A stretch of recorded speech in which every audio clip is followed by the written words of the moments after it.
Welcome back to World Crisis Radio. Now we have to turn from the death to China, death to Russia chanting by the Rafsanjani Mousavi mob of street fighters and hooligans in Tehran today, Friday, the 17th of July, as we're recording.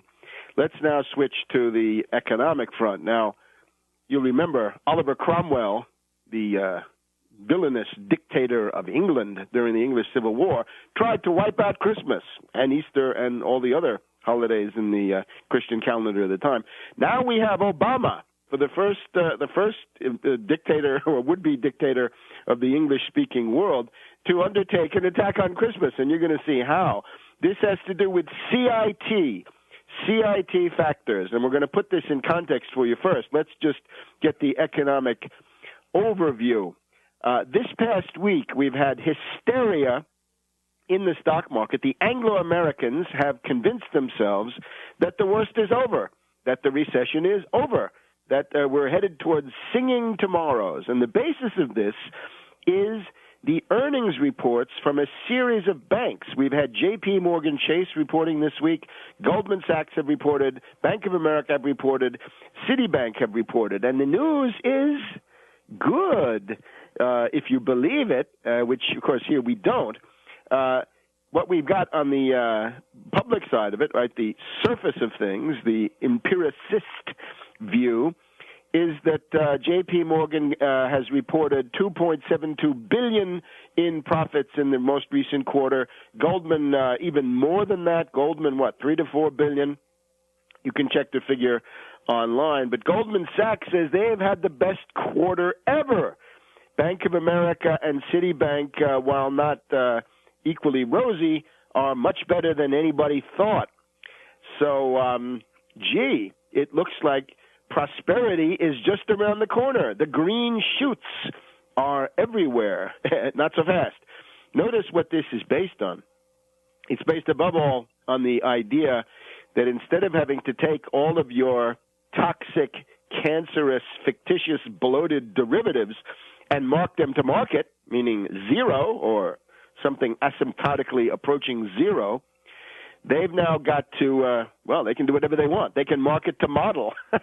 You can mark it to a model or you can mark it to a supermodel. You can claim your derivatives are worth whatever you want because you just take out your Black-Scholes, you soup that up a little bit with some overdrive in there. You can claim whatever you want. There's also word that Citibank, in particular, has been padding their balance sheet with asset sales. They've sold off a brokerage or two. And otherwise, they're all profiting, of course, from the fact that Bear Stearns has gone into the great beyond, and Lehman Brothers has gone into the great beyond. Actually, Bear Stearns has been phagocytated, that is to say, gobbled up by J.P. Morgan Chase. So lifeboat ethics, there are a couple of people that have been thrown out of the lifeboat, so those, or maybe they've been cannibalized by those who remain. So that competition is gone. Naturally, J.P. Morgan claims that they have paid off their top money. Goldman Sachs claim that they have paid off their top money, but make no mistake, all of these banks continue to get money from the government. That's from the Federal Deposit Insurance Corporation and from the Federal Reserve. They're getting cheap federal credit for speculators. That's our regime now. We have subsidized cheap federal credit for speculators through the Federal Reserve, through Helicopter Ben Bernanke, for J.P. Morgan, Goldman, Bank of America, Citibank, and so forth. These are the four leading zombie banks. I don't want to forget about Wells Fargo, Bank of New York Mellon. They also qualify as leading zombies. And the reason we know that they're zombies is, as everybody agrees, credit is not flowing. There is no lending, and there is no borrowing. A lot of these zombie banks are simply incapable of lending. They have to focus on their own proprietary trading. That's what we see with J.P. Morgan. It's the investment bank. It's the speculative desk, the proprietary trading, the derivatives, the energy trading, speculation of all sorts. That's where they get their money. Their commercial banking side looks pretty sick And with Goldman, we have a window into that. High-frequency trading. There's been some question of a special super-duper computer sales program which robs you before you even know what's going on. It works with light speed, warp speed. Goldman Sachs can pick your pocket at warp speed using this super modern high-frequency trading program, a computer program. We know about this because it's allegedly one of the programs has been stolen. So Goldman is the quickest on the draw on the street. Of all the gunslingers in Wall Street, Goldman Sachs is the quickest. So the notion that the market is rigged is gaining ground, right? The little people should not be in that rigged market, certainly.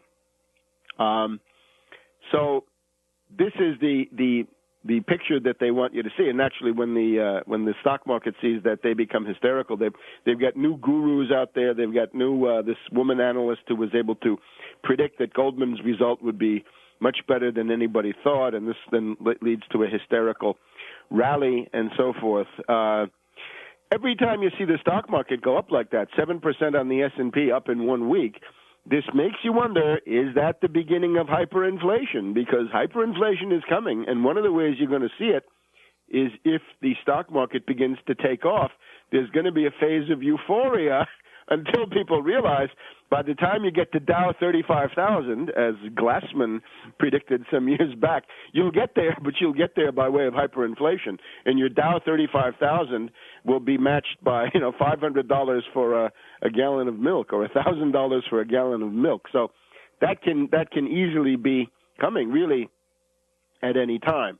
Once again, we are between the first wave of the Depression and the second wave. We are between October 1929 U.S. stock market crash, an important event, a detonator, and a much more important worldwide event, which was the British defaulting on gold, the Bank of England ceasing gold payment in September 1931, destroying the only system we had at that time in the world for the financing of world trade, the pound sterling bill of exchange drawn on London. Once that was blown up, then world trade collapsed. Now, the British obviously want to deflect attention from that. The British always want to tell you, oh, holy smoot, U.S. protectionism did it, strangled world trade. Baloney, it was the default of the British pound, September 1931, that blew up the world monetary system. The responsibility goes on the account of London, of the city of London. So we're between those. Remember, in the U.S. then there was a third wave, 1932 to 1933, a banking crisis which shut down every bank in the country. They were all shut down by the time Roosevelt came in. And all he did with the bank holiday was to legalize and make orderly what had been chaotic and largely illegal. So we'll be back in a minute.